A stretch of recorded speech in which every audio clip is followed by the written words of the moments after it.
রাধে রাধে। আজ আপনাদের সাথে একটি সুন্দর মিনি ব্লগ শেয়ার করি। এই বছর 16ই আগস্ট বাড়িতে একসাথে দুটি পুজো ছিল। মনসা পুজো, জন্মাষ্টমী উৎসব, অরন্ধন উৎসব একসাথেই বাড়িতে আজকে পালন হবে। এখানে নিজের হাতে পুজোর সমস্ত জোগাড় কমপ্লিট করলাম।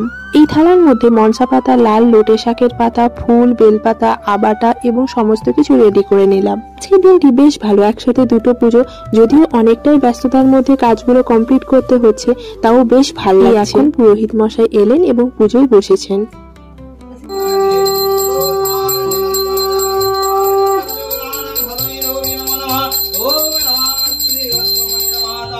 পুরোহিত মশাই পুজো করে যাওয়ার পর এখন বাড়ির সমস্ত দরজায় আমরা পুজো করব।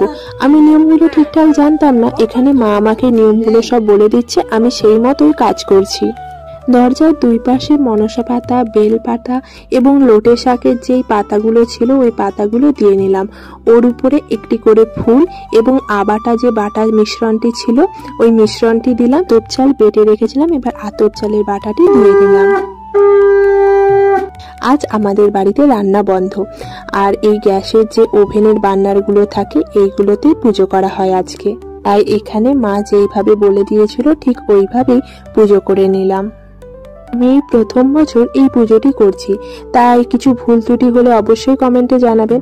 আর মা তো সাথে সমস্ত কিছু বলেই দিচ্ছে আমাকে। আপনাদের কাদের কাদের বাড়িতে এইরকম পুজো আছে অবশ্যই কমেন্টে জানাবেন কিন্তু।